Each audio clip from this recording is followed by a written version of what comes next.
Hello, and welcome to the MMA Mic Drop Podcast. This is episode number 7. My name is Jade Bunky, and I'm joined by the one and only Milo McGregor, who for some reason continues to do well with his MMA predictions, having gone 8-3 for UFC 296. In this episode, we are going to talk about everything that went down at UFC 296, both inside and outside of the cage. Within this context, we're also going to talk about what fights to make next. So buckle up, we have a lot to discuss. So it's interesting when we look at UFC 296, despite a lackluster performance in the main event between Edwards and Colby Covington, the overall fight card was still pretty good. Milo, how would you grade this entire fight card given that the main event was a bit lackluster?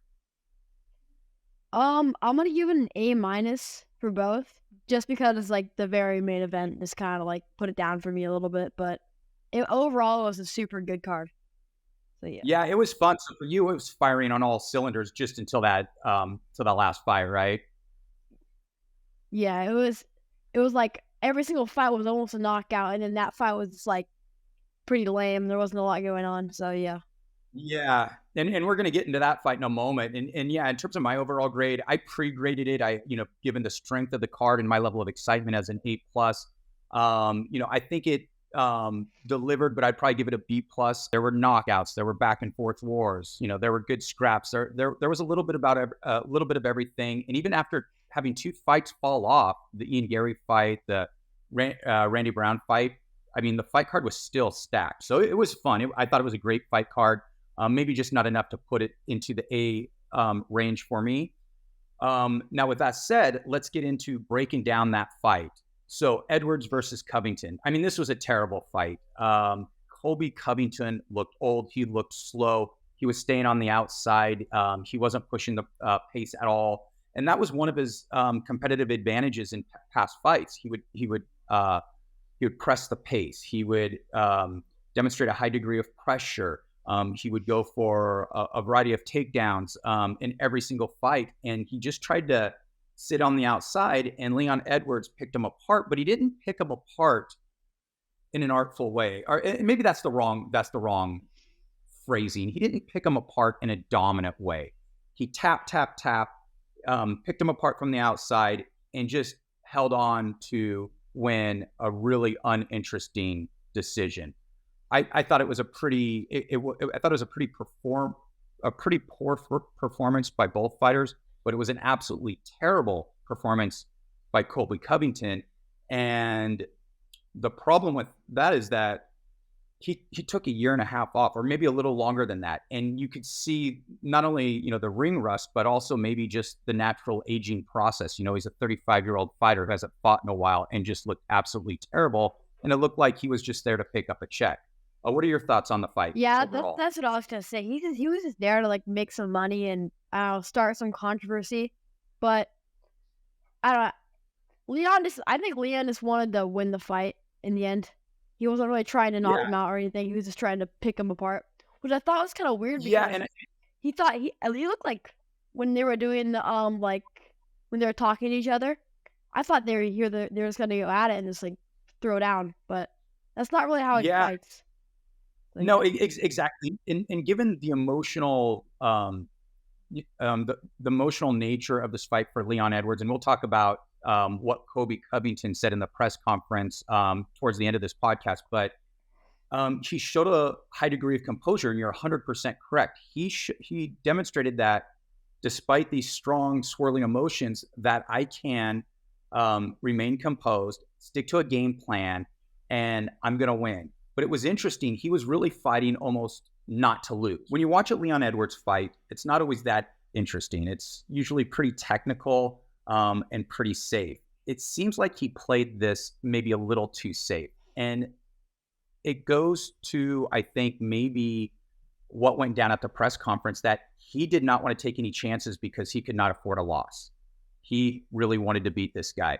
And, he did. So congratulations to him. He won. And so now we think, okay, well, what's next? Who's next? There are only really 2 options, right? It's Shavkat Rakhmonov and it's Belal Muhammad. And Belal Muhammad has been the loudest about making his case, and he's definitely right there. He's won, I believe, 8 in a row. He's beat some good guys, but it's not the fight I want to see next. I think he's still one fight away. I would rather see Shavkat Rakhmonov. See, that I believe Shavkat has won 6 in a row in the UFC, but he's won 18 in a row overall, and he's dominated. He's finished 100% of the people against whom he went. So Belal Muhammad is more of a decision machine.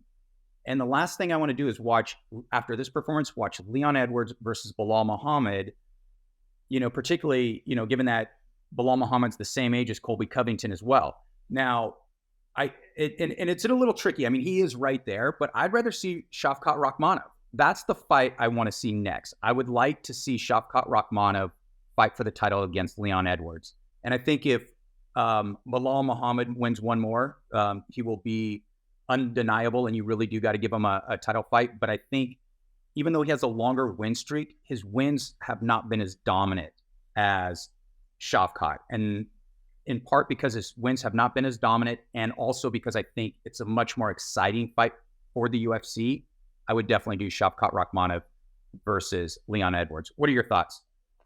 I think Shavkat would probably be the best fight I would want to see, but I don't know. I feel like I don't know if he really deserves it, Muhammad. He's been waiting. He was like the fighter to go. He was already training in case somebody pulled out. Yeah.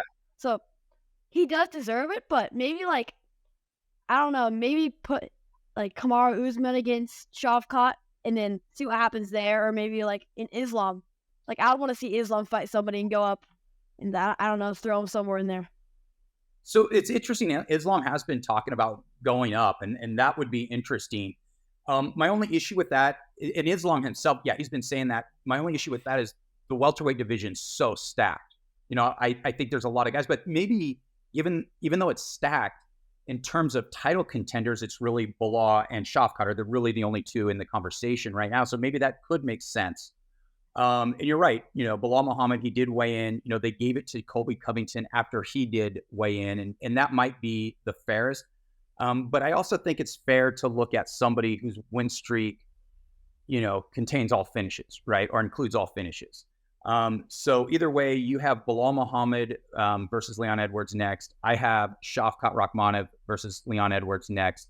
So yeah, I mean, both would be. I think the Belal Muhammad and Leon Edwards fight would be more competitive. I think Shavkat runs over Leon Edwards. I don't know. I mean, to watch him fight against Kamaru Usman, though, would be pretty crazy. That's a pretty good matchup as well. Before that, we had Pantoja versus Brandon Royval. This was a fun fight. A lot of crazy scrambles. You really saw you really saw Pantoja's wrestling and jiu-jitsu proficiency with some of those reverses and some of the control. I mean, he looked so good on the ground. But when they're on their feet, Royval looked good. He was a little bit quicker. He was so fast. But I think Pantoja just outclassed him. It was a fun fight. I would actually put Pantoja against the winner of Brandon Moreno and Albazi. They are fighting next, and you would match them up with the winner. I think Albazi's right there in the mix, where Brandon Moreno, he had that controversial loss to Pantoja. So you can easily make the argument that that would be a good fight. So I would take either of them. What are your thoughts on the fight, and then who to match them up with next? I think that was definitely the fight of the night for me. It was the most interesting, back and forth fight to watch. But in terms of matchups, I don't really know who to put him in flyweight. But he only has 2 title defenses, right? Or he only has 1 title defense, right? Yeah, his first he won. He beat Moreno to win it, and this is defense. So yes. I don't really know who to put him up against a flyweight, but I kind of want to see him fight somebody bigger than him. Maybe go up a division. So moving on, we had Shavkat Rakhmonov versus Stephen Wonderboy Thompson. Now, I predicted second round submission, but I didn't expect it. I didn't expect the first round to go like that. Stephen Wonderboy Thompson has always had exceptional takedown defense, and it looks like he's worked on some new things after his fights against Gilbert Burns and Belal Muhammad.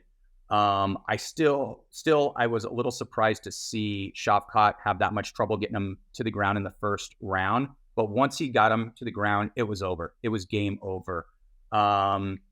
It was dominant. And this is what Shavkat does. It is absolutely incredible that somebody, what I believe he's 18-0, 100% finish rate.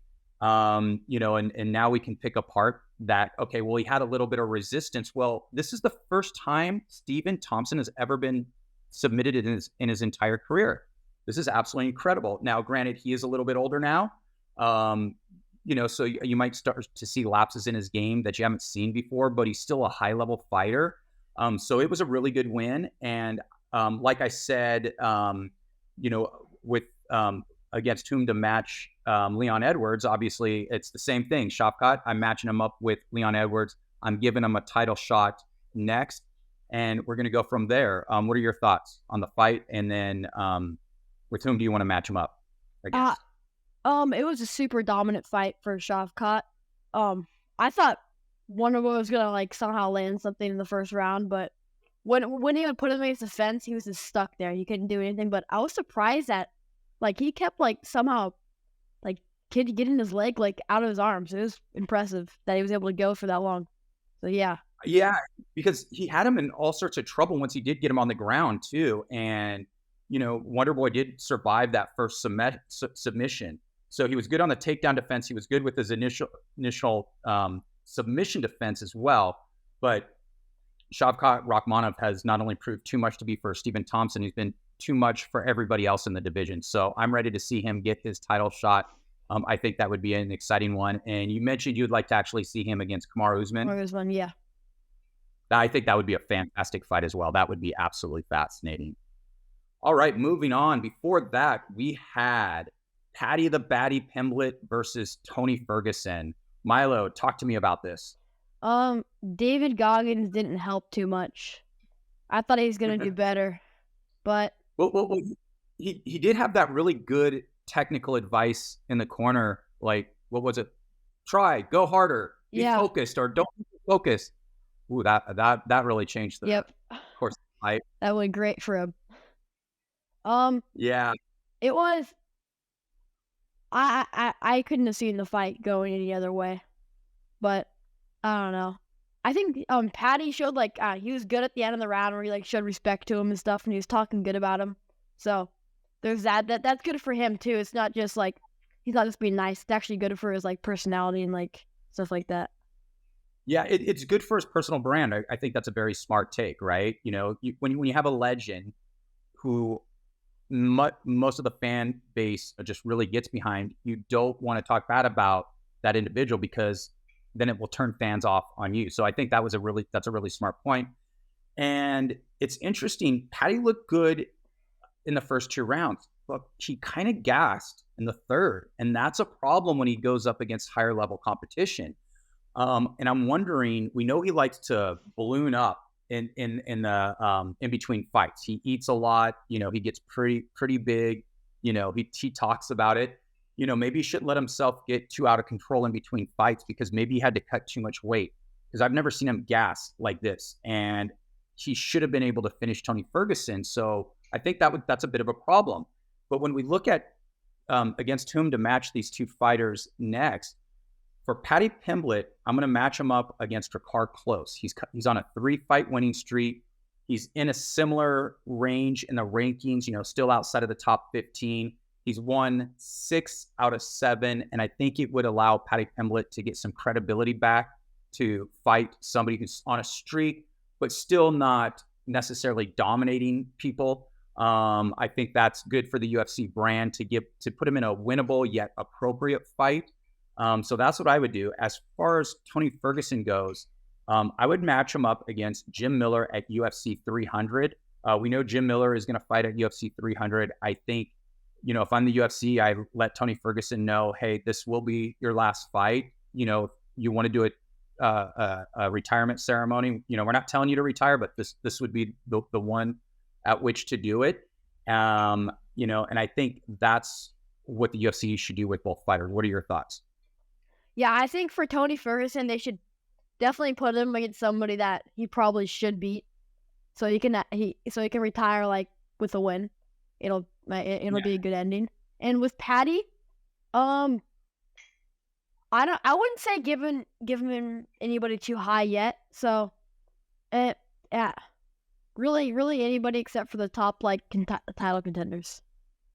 Yeah, so you want to see the UFC build his brand, maybe showcase him in London a little bit more where he's really popular because he's got a fun personality. He's a really likable guy, and I think he is good for the UFC. Maybe if they do kind of protect him maybe for the next year, hopefully where he can develop he's got a really good skill set, but the problem is there's two problems. One, he gassed. That's a big problem.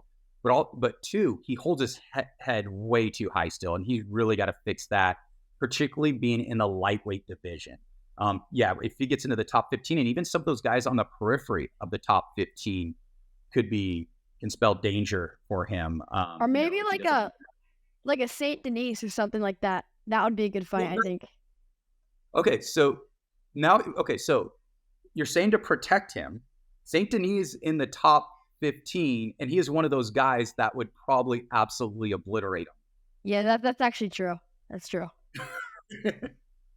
I mean, it would be, I think I agree with your initial statement that you should keep him outside of the rankings for right now and give him some time, build the brand. Do you disagree, or do you want to put him up against Charles Oliveira now? Yeah. Or Islam? Maybe Islam. Put him there. There you go. That's funny. Yeah. So it looks like we're, kind of in agreement, kind of, protect him a little bit, but maybe not for too long. And, they'll go from there. All right. Next up, we had Josh Emmett against Bryce Mitchell. Now, what's interesting about this fight, you predicted it would be a draw. And your rationale that you said on the last podcast was Josh Emmett is going to come out hard and he's going to have a 10-8 round. But you thought Bryce Mitchell would probably survive and then wrestle him for the next 2 rounds.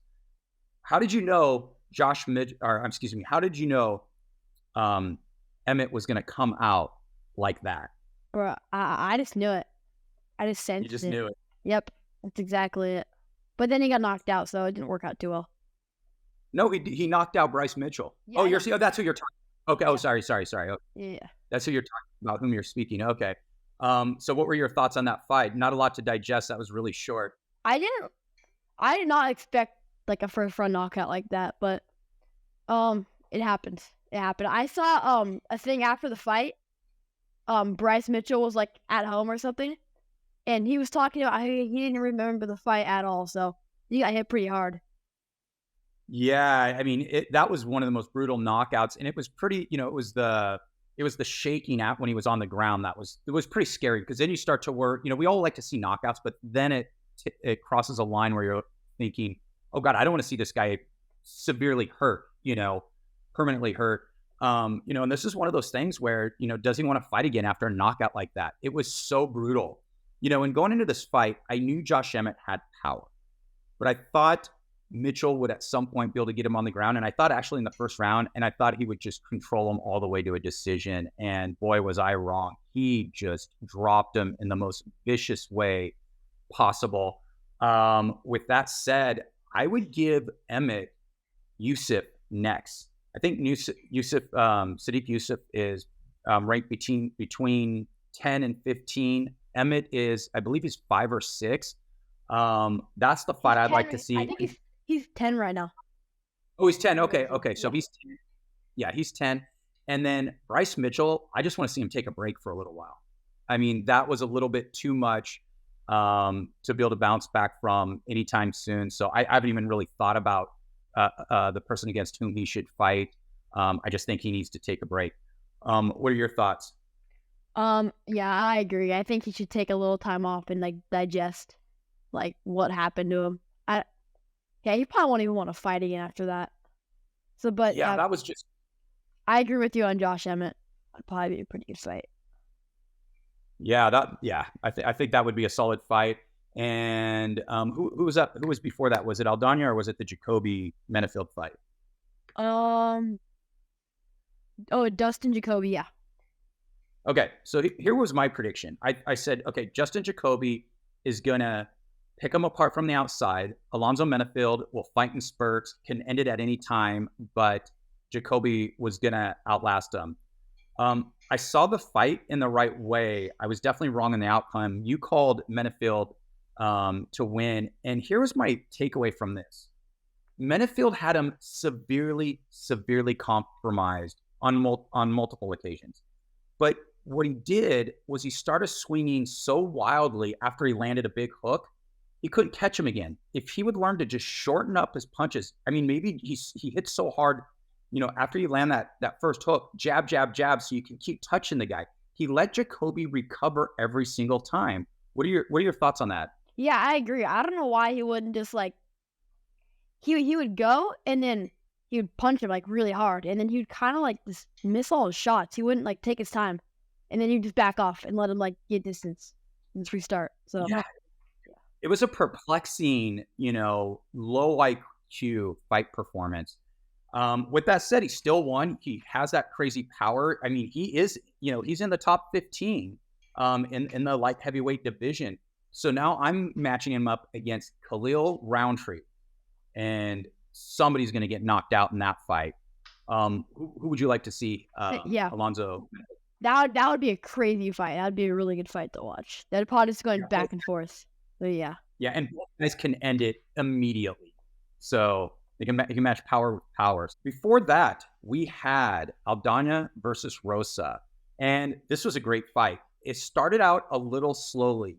Aldana came out pretty tentative, for the first minute, and I was concerned. Oh no, is this the type of fighter she's become after the Amanda Nunes fight? But what was happening is Rosa kept kicking her leg, and God, that's another thing. She's got to learn how to check leg kicks, change stances, do something. But she kept kicking, the inside part of her leg, and it was compromising it. And I'm wondering if that's what compelled Aldana to turn on the heat, because she started throwing. The more her leg would get chewed up, instead of changing stances or doing something different, she started throwing more volume, and it was working. And it was it was a good fight. I was pleasantly surprised. What are your thoughts on the overall fight? It was a really good fight, but they were punching each other as hard as they could, and they had no power. They were just hitting each other in the faces they just looked like they're hitting each other with pillows, like a pillow fight. And then I thought someone was going to get knocked out, and they just kept standing. But yeah, in the end, Irene had really good aim. Her accuracy was so good. She was on point every single strike. So when she was hitting her, she was hitting her with a lot more accuracy over power. That's what they say. So yeah. Yeah, and it's funny if Alonzo Menifield could borrow some of that technique, after he lands one of those power shots and this jab and jab when somebody's hurt. Yeah, he would have finished Jacoby. But yeah, you're right. There there wasn't a lot of power there given the amount of shots that were landed. It was still a great fight. That was fun. The person against whom I would match up Aldana next would be Miesha Tate. They're both plus 35. They're both in the title picture, or were in the title picture. Miesha Tate was a title holder, and she looked good in her last fight. That's who I would do next. Who would you do next? Yeah, Miesha Tate would. That's probably the best place to go with that. So yeah. Yeah, and I think that would be a fun fight, because both fighters have now been able to get back on track, and let's see, where each woman stacks up now at this stage of their respective careers. Who was the fight before that? Colby Garbrandt. Colby Garbrandt. So you called this first round knockout. I think I called it a decision, but you still got the win, but you also called it specifically. Talk to me about this. What did you see? What did you like? And you have some. I knew he was just gonna come out throwing. Yeah, he had to come out throwing to keep himself relevant in the rankings, So, it was impressive. I didn't expect it to be like that though. It was brutal knockout. Yeah, and speaking of the fight, probably the most interesting thing. What was up with Brian Kelleher's hair? Oh my gosh, he had Daniel Cormier said he had a beaver tail on the back of his head, so that's pretty accurate.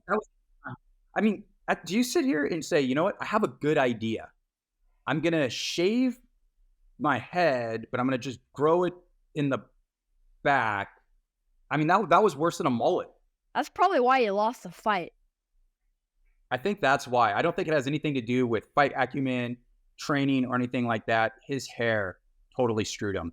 Cody Garbrandt was calling for Figueiredo. I definitely don't give him that fight. Figueiredo is far past that now. He's closer to a title shot. That would be fighting backwards. That would, I think, be a bad decision for the UFC to do. So what I'm going to do is he's coming off 2 wins, and he's got a little bit of that shine back, and he looked really good. I'm going to give him Adrian Yanez, who was one of the top up-and-coming prospects in the bantamweight division, but he's lost 2 in a row.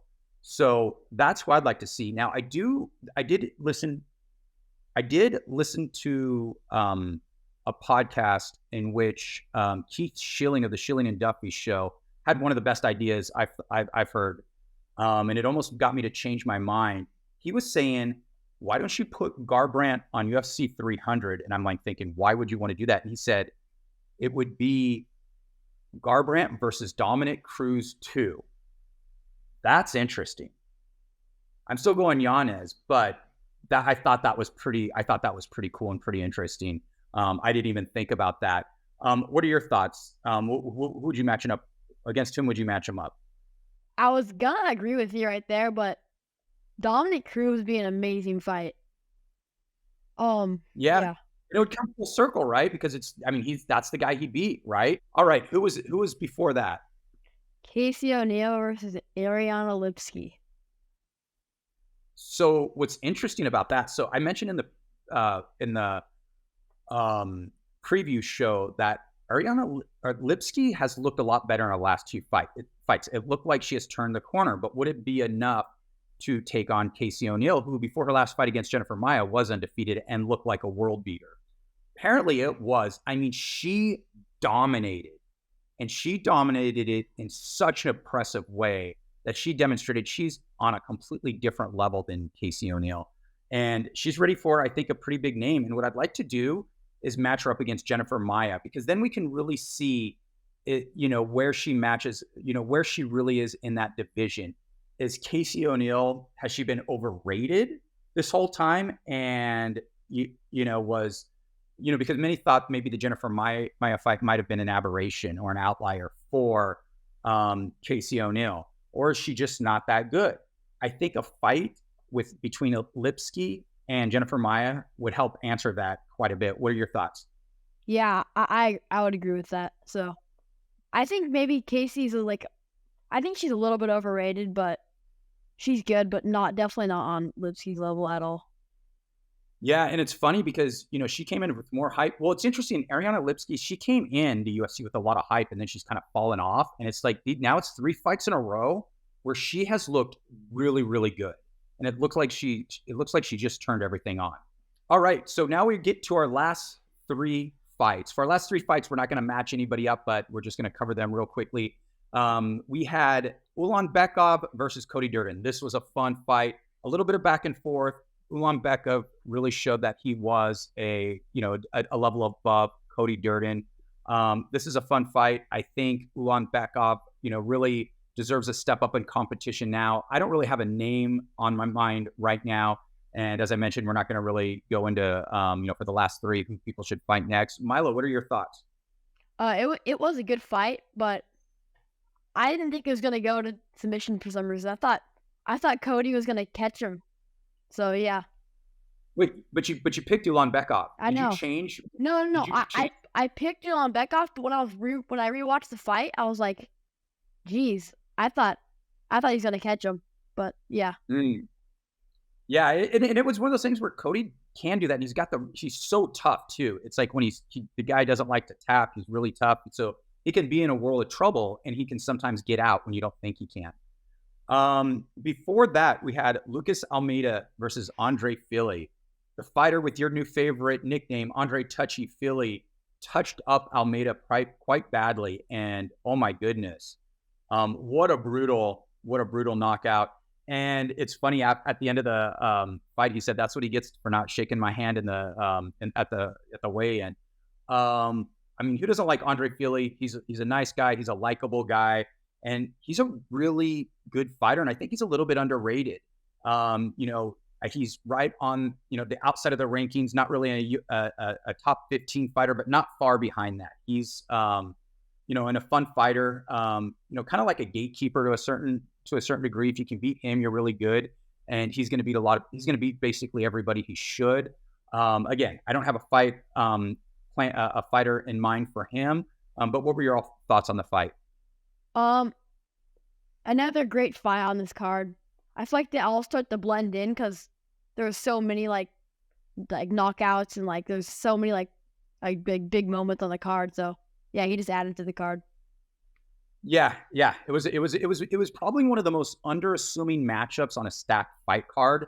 And then you watched it, it's like, oh my God, I hope that wasn't the fight anyone else got up to take a break, because it definitely delivered. Yeah. Before that, the opener, we had Martin Buday versus Shamil Gaziev. And one of the things that I mentioned in the preview was that both of these persons have fought nobody, right? And there's no way that Buday should be ranked in the top 15 for beating Jake Collier and Parisian. That's to me is absolutely insane. With that, I did go with Buday for a decision because I haven't seen Shamil fight anybody. But oh my God, he can throw some heat. Shamil, Buday wanted no part of that. And it's funny because in the past, Shamil in a fight where he went the distance, started to gas a little bit, but he looked a lot leaner. And I'm wondering if, okay, here's a guy who got his UFC contract, now has maybe time to train full time, has taken this, to a different level and, might be the real deal. He is an undefeated fighter, and he's also a good athlete too. I believe he was on the Dagestani volleyball team as well. And he went from volleyball to MMA, took 10 years off to earn a living, and now went back to MMA. So he might be one of those guys who has some really good natural tools or natural skills and abilities, but has just never really put it to use. So watch out heavyweight division. I mean, this is interesting. Let's see where he goes. I would, Buday's 15. I'd like to see him against, somewhere between 10 and 15 next. Let's see how good he is. Let's not slow walk him. Let's put him in some fire right away, because he did beat a top 15 guy, even though I don't think Buday had an earned 15 ranking, number 15 by his name. What are your thoughts, Milo? It was a gnarly fight, dude. He was throwing so hard, and yeah, he was bound to catch him. So it was what's his name? Martin Buday knew he was gonna get knocked out before punch. So yeah. Yeah, I think the first punch, once he felt the power, he did not like that. He wanted no part of that. Yeah. Yeah, so that's what happened inside the cage. Now let's talk about what happened outside of the cage. Milo, did you see the clips on Twitter or YouTube or Instagram with Sean Strickland and Dricus du Plessis? Yeah, Sean Strickland worked them. That was pretty funny. Yeah, and this is you got to be careful when you talk smack against certain people, right? It's not all fun and games. And these are grown men they all don't have the same personalities. And I was thinking that, I remember because, we were watching that fight, and I'm going, I don't know if they should be sitting that close. And I don't know if Dricus du Plessis should be talking smack to Sean Strickland. And it was funny. So he turns around, and I watched a variety of angles. And so there was a little kid behind Sean Strickland, and it was Gilbert Burns' son. And he said, asked him to please move out of the way, which is pretty crazy. So he had the presence of mind to have him move out of the way. And then he jumped over the seat and just, started going off on Dricus du Plessis. Yeah. I feel like anybody else would have gone to jail, but they just got kicked out. I feel like it was a little bit planned in a way too. I think Dana purposely had him sit there. He probably no. So Dana's good point. So here's what happened. Dana White said, who was the bleep that put those two close together? And he's all, I am. He's all, I put them close together. And he's all, that was the dumbest thing ever. And I don't think Dana White wanted to fight. What he wanted was the promo, right? He wanted the trash talk to turn back around. I don't think he anticipated Sean Strickland would actually jump over over a chair, over a row, and start throwing punches. You don't see the top level fighters do that, right? There's some back and forth. A lot of the guys are respectful, even when there's some bad blood. The prize fighters are just that. They're prize fighters. They'll fight, for money when it's time. Sean Strickland will fight if you just talk some smack and you do it in a disrespectful way. And, and I did think, and we'll talk about this moment, I think Dricus did cross the line in the press conference as well. They got the promo and they got more than what they expected. And we're going to have a lot to talk about in terms of the preview, who will actually win the fight once they get into the cage. But yeah, that was absolutely shocking. I can't remember of a time when, a champion of a division got out and just jumped over a row and started fighting an opponent. So that was nuts. Yeah. And so what this brings us to is to the press conference. The press conference beforehand, I thought, was problematic on multiple levels. And there were two press conferences. So there was the press conference where you did have Sean Strickland, Dricus du Plessis, and others to hype up fights for early 2024. And then you had the press conference for UFC 2026. For the press conference with Sean Strickland and Dricus du Plessis, look, Strickland was going hard at him, and it was like he was dishing it. But Sean Strickland's take on this, and it's an interesting point, Dricus brought up childhood trauma and abuse. And that's what Strickland said is, hey, everything I'm talking about you guys, if I'm crossing the line, it's about stuff you've said publicly or videos are out there publicly that can allude to certain things, but we're not talking about things that happened when we were kids. And that's a fair point, right? And I thought Dricus took a low blow there. But I thought even a bigger low blow was what Colby Covington did to Leon Edwards. And I thought that was horrible. He said, I'm going to drag you to hell so you can, see your dad. His dad was murdered when he was a kid. And there's a level of disgust in that it's not good for the UFC brand. It's not good for selling fights. There are other things to do. And I guess there was some recording there was, when they recorded the face-off, Colby was heard saying, I was in character or something to that effect. You can't say I'm in character as an excuse to not face the consequences of your actions.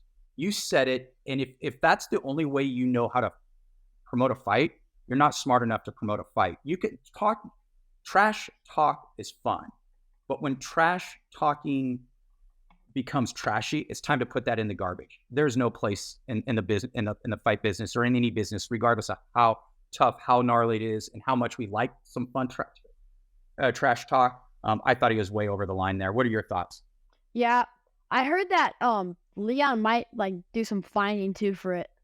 So that I think Dana was talking about that, which is really well deserved. Yeah. Now what's interesting, and yeah. So if he finds them, that would be interesting, But I'm wondering, do you find somebody without telling them what the rules are? Because Dana White's been pretty clear so far. He's always said that I'm just not going to tell people what to say, and I kind of like that because you let people be who they are. But now with this said, it would be a good reminder. Hey, you guys, let's keep some stuff out of it. And Dana White did say that I don't like talking about family and stuff like that. Stuff like that, yeah, I heard that. Parents, I had 8 parents, wives, and all that kind of stuff. So there we have it. Stacked fight card, delivered on many levels. The stuff outside of the cage delivered in some good ways and some bad ways. And now we get into our last 2 segments. We're going to talk about, let's do Cook of the Week. Who is your Cook of the Week? Oh. And I can give you candidates. Probably Colby Covington. I'm going to give him Cook of the Week this week. Just for what he said. Yeah, I was going Colby Covington as Cook of the Week, but since you went with him, I'm going to go Brian Kelleher for that haircut. Cook of the Week. He wins Cook of the Week. That's pretty all right. good.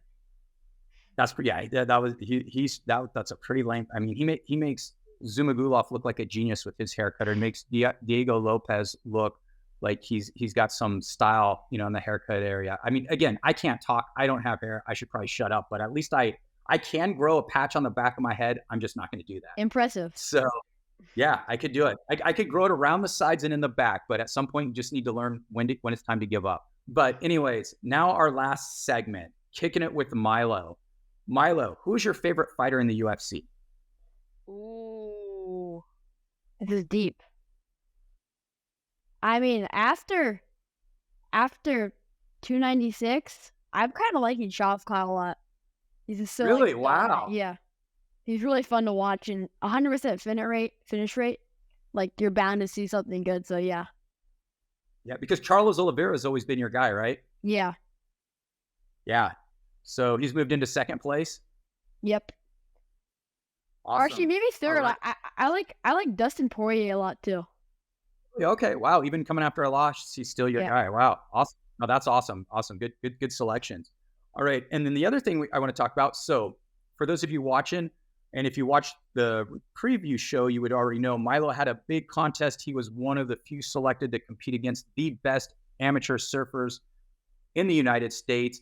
And in his first heat, he's going against older kids. It's 18 and under. And he won his first heat. Very impressive. You're 16. You went against some older kids. So your first heat, tell me about that. It was, the waves were really closed out. So that means like there's all like this coming into the beach with no like lines on them. And I only got single turns on a wave. So that's a sled maneuver where you just go one turn on the wave. You've probably seen videos of it. And everybody else got multiple turn waves, but my turns, they were like solid turns, and the judges liked that. So that's the reason I got through that heat and actually won it. So yeah. That's it. Now that's pretty amazing. And for those of you who don't follow surfing, I mean, if you have, multiple turns, you do multiple maneuvers. That's what we call turns. You do multiple maneuvers. I mean, that's a good thing. But apparently, Milo, you were delivering on such a high level that you were getting higher scores for doing, fewer turns. So that's awesome. Yeah. We got into. Yeah, no, that's awesome. But then we got in the second round.